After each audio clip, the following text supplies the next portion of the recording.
you're Buck Showalter and you are, I'm sure, getting that feedback behind the scenes during the course of the game, he may have felt a little bit like John Farrell did, where, geez, if I don't say something, are my boss is going to come down on me? Are fans going to come down on me?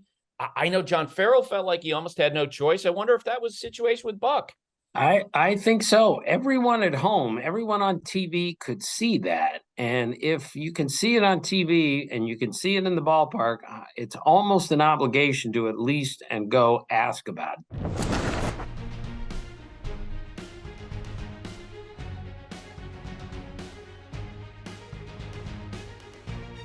Tim Kurkjian covers baseball for ESPN, which means this time of year, Tim, you don't really know whether you're coming or going. You have no idea where you are. You're trying to keep track of your schedule. You got a plane to catch. You're running off someplace. Where are you today?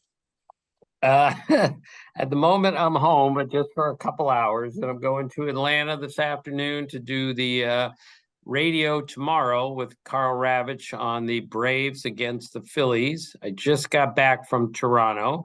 Took me a long time to get through customs, and I'm feeling good. I got a series coming up, and I know where I am and where I'm going next, and that's good because sometimes you don't know that this time of year. Now, I've got a lot to get to today because we got to talk about the Mariners series, the comeback on Saturday that you saw. We got to talk about just Joe Musgrove and Buck Showalter, what happened last night. But it took you a while to get through customs. What's the deal there? Well, I was in Toronto, and I haven't been to Toronto in a while. So, and I have pay for all these stupid things. I've got TSA pre, I've got the clear, I've got the cream and the clear. And it took me a long time to there was none of that set up in Toronto. So I've been a little spoiled getting through airports. And it was close to an hour and a half from the time I got in line to the time I got through customs. So when you laugh at me all the time about getting there early, I got the last laugh yesterday because if I had been like on normal time, I would have missed my flight home. And you can't do that this time of year. No, because there's too much to do and to get to. So you got the Atlanta Braves series coming up, which would be a lot of fun. And we're going to talk about that as well. But we got to dive into what happened at Citi Field last night. Joe Musgrove was absolutely dominant, 1 hit allowed in 7 innings. And in the midst of that, our old friend, coworker, Buck Showalter had the umpires checking for foreign substances. What'd you think? Well, I wasn't surprised. The Mets were in trouble. Buck is the master calculator. He's always trying to do something to get his team ready to win a game, and he's doing whatever it takes to disrupt the other team as long as he does it fairly. And it didn't work. It looked like it worked the opposite. It looked like Joe Musgrove threw even better after that because he said after the game, it just kind of fired me up. Was it a bad thing to do? I don't think so. Is Buck just looking out for his team? Yes. Am I going to support Buck on most things? Absolutely. But I wasn't surprised. I've seen it done before, and I've seen him do something like that before. Let's talk about Joe Musgrove before we dive into the Buck Showalter side of this. You and I have known Joe for a long time. This is someone, not only one of the great guys that you're going to meet, but absurdly talented. He is really good, and he is really smart too. He's really funny. He is so well spoken. Whenever I need, some good line from somebody on something, he's one of my go-to guys because he's that bright. But the brightness also goes to the way that he pitches, because as we know, Buster, he doesn't throw 100 miles an hour. He doesn't have one pitch that is unhittable like so many other guys, but he has such a great feel for pitching. And he's got a great feel for the moment. I mean, here's a San Diego kid who gets traded to the Padres and ends up pitching the first no-hitter in the history of the franchise. And then last night becomes the first pitcher in the history of the game in a winner-take-all game to throw 7 scoreless innings, allowing 1 or no hits in a winner-take-all game. So when they really needed him, he was at his best. And he told his catcher before the game, he said, I'm going to have the best game of my life tonight. And then he did. That's amazing. Yeah, he really is. And I can tell you this. I mean, his stuff was so good early in the game. In between innings, there's always that running conversation between the producer and the broadcasters in the booth. And I asked David Cohn and Eduardo Perez, okay, when do we start taking this perfect game no-hitter seriously? Because we were through 4 innings and no Met had gotten on base. And David Cohn, who's thrown a perfect game, said to us, you start taking this seriously now, because early on he was saying, look, the bottom line is that Musgrove stuff is better than Chris Bassett's stuff. Yeah, and again, to know what to do with that stuff is the most important thing. Remember when he pitched the no-hitter, Buster, there was some tremendous number about velocity or number of fastballs thrown. It just didn't make sense that he could throw a no-hitter with either that number of fastballs or velocity or something. But it just shows you, when you know what you're doing out there, especially with today's hitters, and you can identify, this is what the guy's trying to do to me, I can beat it if I do that. That's where Joe Musgrove is so good.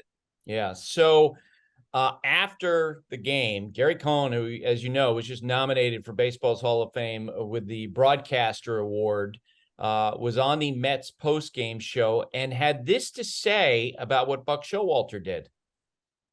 Well, let me phrase this the right way. Okay.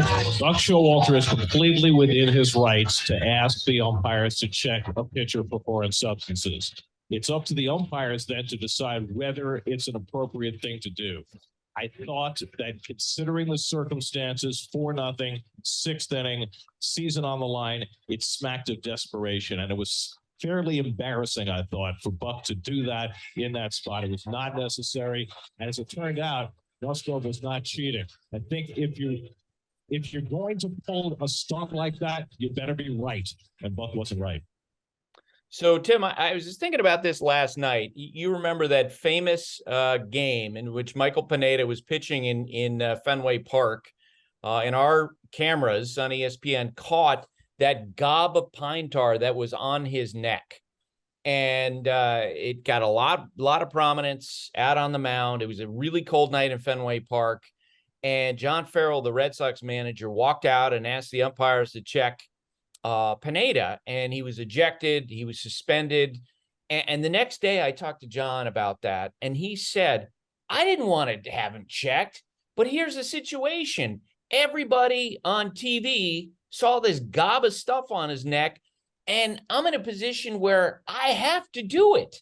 Like, if this is what's being talked about, I almost have no choice. And I thought in some respects with Buck last night, there was a little bit of that going on, because I know on social media, there was a lot of conversation. You had Brandon McCarthy, the former pitcher, basically come out and say, yeah, he's using something. I was getting texts. You may have been getting texts from people in baseball saying, look at his ear, look at his ears, look at all the shiny stuff. They were looking at the spin rate information, which Buck had seen, I'm sure, during the course of the game. There was a conversation before the game about the increased spin rates. As you know, there's a general perception around baseball that the sticky stuff is back in the game. And if you're Buck Showalter and you are, I'm sure, getting that feedback behind the scenes during the course of the game, he may have felt a little bit like John Farrell did, where, geez, if I don't say something, are my boss is going to come down on me? Are fans going to come down on me? I know John Farrell felt like he almost had no choice. I wonder if that was the situation with Buck. I think so. Everyone at home, everyone on TV could see that. And if you can see it on TV and you can see it in the ballpark, it's almost an obligation to at least and go ask about it. Did it smack of desperation, as Gary Cohn said? It probably did, but was it embarrassing? It was not embarrassing. He had to try something. Look, again, you're down 4-0 in the 6th inning. Maybe you're trying something, anything, to get your team fired up or throw off the other team. But I think Buck looked at it and said, I better ask. I'm the manager of the Mets, and if I'll be asked first thing after the game, did you notice anything on his ear if he didn't go out there? So I'm going to give him a pass on this. That was not embarrassing. Yeah, Tim, I don't know. Speaking about the Padres now as we go forward, I don't know if I'm going to pick them to beat the Dodgers in the next round. Probably not.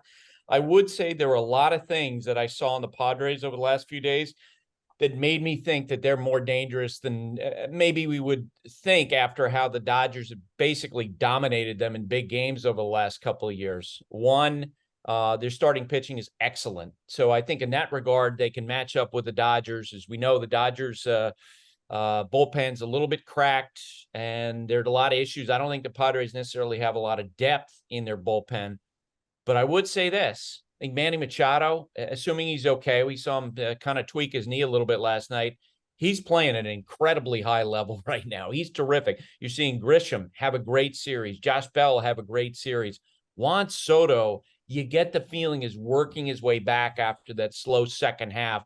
Those are some really good players, Tim.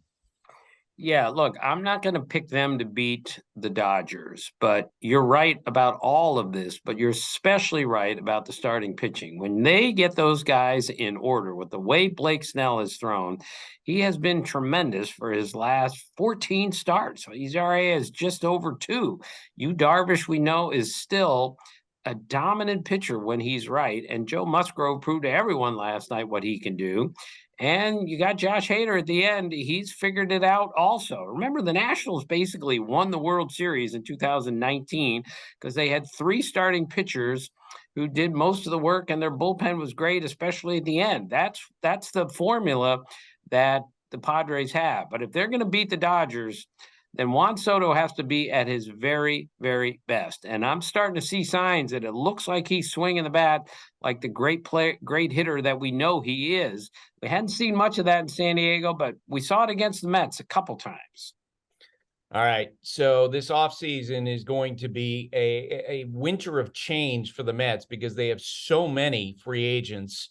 And Steve Cohen, their owner, has made it clear, look, the standard here is essentially World Series or bust. He talked about winning a World Series within 3 to 5 years. Next year is year three of that. And they got to have some tough decisions. Edwin Diaz, their closer, maybe the best season we've seen from a closer in 5 or 6 years, striking out half the hitters that he faced. People are wondering if he's going to be the first reliever to get $100 million. Jacob deGrom has indicated he's going to opt out of his contract. Chris Bassett's a free agent. To me, the most perfect fit for this team, based on what they need, based on what the roster looks like, is going to be available in Aaron Judge. What do you think is going to happen with the Mets this winter? Well, for a team that won 101 games, that was a really bad finish to the season. And Met fans should be thrilled with the way this season went to win that many more games than the year before. But it doesn't sit well if they lost a 10.5 game lead and then didn't make it to the division series. So I think Steve Cohen, being a fan first, basically, is going to do something to rectify that. And boy, I can't believe I'm going to say this, Buster, but you have to hit more home runs if you're going to win in the major leagues these days. And that's what Aaron Judge would bring. The Mets had a pretty good offensive team this year, but they didn't hit the ball out of the ballpark, not like the Braves did, not like the Dodgers do. So they need to add another huge bat. And I don't think it's out of the question that they just go overwhelm Aaron Judge and say, you don't even have to move. You can come play for us. Do I think that's going to happen? Great hesitation there. But let's say they do get him. Their offense is a significantly better offense if they were to get him. But they would still have to deal with the pitching if Bassett leaves through free agency and if deGrom opts out and goes somewhere else, both of which are certainly possibilities. Same with the closer. Yeah, I got to say that what happened on Friday and Saturday, I don't think helps the chances as a last impression for the 2022 season for the chances for deGrom coming back. Because you had Max Scherzer, who the Mets just gave, $43.3 million to in a 3-year deal last winter, go out. I think he clearly was not right. He wound up pitching half of the regular season game. He wasn't healthy for a lot of the season. He didn't look like he is healthy on Friday night, although Max, because he's a gamer, insisted that he was okay. If you're Steve Cohen, first off, you know that if you're going to retain Jacob deGrom, given what he's accomplished with the team, you're probably going to have to offer him about as much as what Scherzer got, right? Annually. So what is that? Because deGrom is younger than Max. Does that mean 4 years and $40 million a year? And if that's what the contract would be, would you want Max Scherzer, Jacob deGrom in the next 2 years, paying those two guys in their mid to late 30s at that point, $80 million a year between the two of them?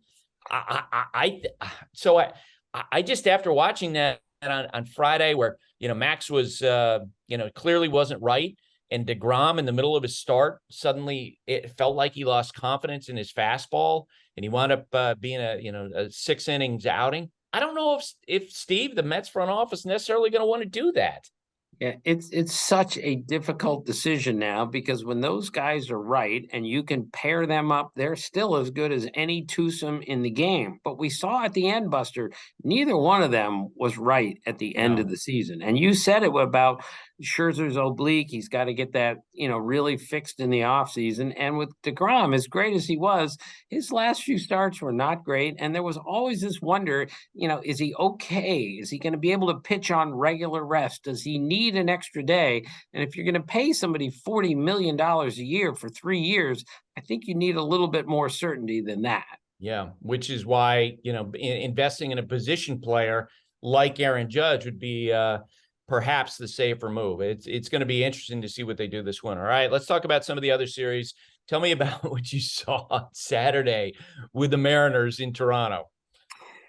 Well, Buster, my late father had a great feel for the game. He was a really good player, and he really understood what he was watching. He used to tell me all the time, when weird things start happening to a team that make you shake your head once in a while, maybe you start to think something special is going on there. And now I'm absolutely certain that something special is going on in Seattle to not only make the playoffs for the first time in 21 years, but clinch the way that they clinched, and then to come back and win that game on Saturday. That game was so over, and they said, not today. They're the third team in postseason history to come back and win a game they're down 7 runs, 1929 A's and then 2008 Red Sox. And to come back and win that game, and I'm broadcasting the game, and I can't even believe what I'm watching it unfold. But it's just another reminder that as weird an offensive team as they are, Buster, they hit 230 as a team this year and made the playoffs.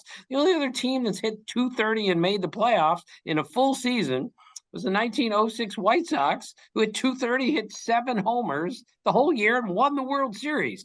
They find a way to get people on base.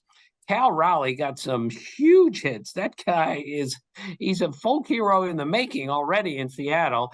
And the way Luis Castillo threw the other night and some of those bullpen arms, I'm not saying Seattle's going to beat Houston and go on to do great things. I'm just saying something special is happening in Seattle. So, Tim, doesn't it feel like the dynamic in the Seattle-Houston series is very similar to the San Diego Dodgers series, where when you look at regular season results, the team that finished higher in the standings dominated that series, essentially dominated a lot of the play. But on the other hand, I think the familiarity makes it easier for the Mariners or for the Padres to go through this series because they know these guys. Like, they're not going to be in all these guys, much in the same way, in recent years, we saw the Rays really play well against the Yankees because they see them all the time. Yeah, there's no doubt. And, the key with Seattle will be Robbie Ray, who was not good in his start on Saturday. His last 4 starts of the regular season, he had a 5.27 ERA. Houston hit him hard this year. So they're going to have to figure out, how to make him better, or do they slip George Kirby, who, by the way, was wildly impressive as a rookie in his postseason debut, pitching the 9th inning the other day. Wow, that was really, really impressive. But I just don't know how you beat Houston's pitching right now. It is so good. Bullpen, but more important in the rotation, and they can score runs. But I don't think that Mariners will be intimidated by the Astros, because I sense, being around the Mariners the last 4 days, they're not intimidated by anything or anybody. Are you joining me on the bandwagon and saying, I think the Guardians are going to beat the Yankees in their division series? What do you think? Well, I haven't figured that out yet. I picked the Yankees to win the series, but the way the Guardians pitched 1 run in 24 innings against Tampa Bay, the way Tristan McKenzie threw in Game 2, Cal Quantrill, the last 17 starts he's made, the team has won 16 of them. And, Shane Bieber is tremendous. So I think they're really good pitching wise. And the guy at the end of the game, of course, is as good as there is. I love their defense. I love the way they put the ball in play. I just am not going to put them ahead of the Yankees just yet, even though the Aroldis Chapman news was just stunning to me, Buster. Seriously, we ask like two things from our players, all right? Just show up on time and play hard. That's all anyone has ever asked of any player, and he didn't even show up. How could that happen at this time of year? And that's, to me, that's only one symptom of a larger problem with the Yankees, in that we don't really know how their bullpen is going to function during the course of this postseason. It's pretty rare that a team, wins 100 games like these Yankees did, or, had a great season the way these Yankees did, and go into an October and not really know who's going to pitch the sixth inning, who's going to pitch the seventh, eighth, ninth inning. Now, we know Aroldis Chapman's not going to, because he lost that role a long time ago.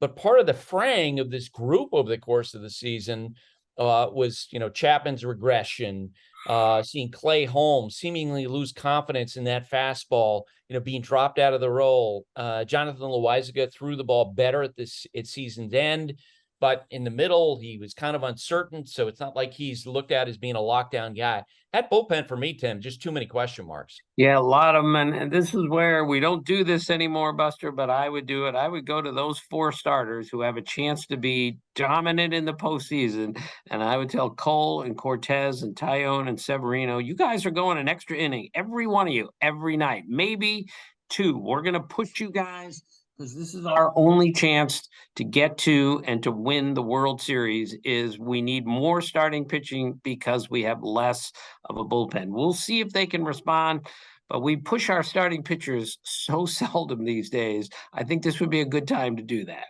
All right. The series you're doing, the Braves and Phillies. What's your read on the Phillies and whether or not they can move on after upsetting St. Louis in St. Louis? Well, the Phillies have played pretty well lately. We know they can hit the ball out of the ballpark.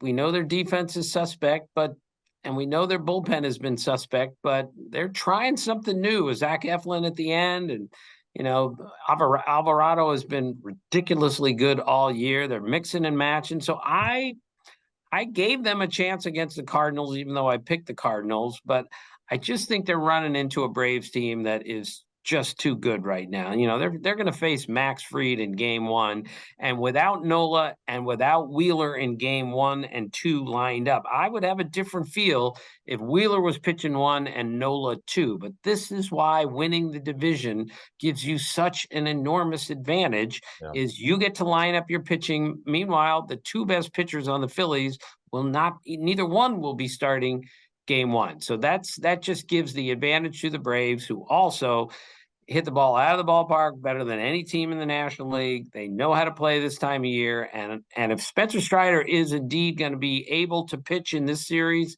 what a boost that would be. 13 strikeouts per 9 innings, and you didn't even have him for the last 2.5 weeks. Boy, a ridiculous bullpen option.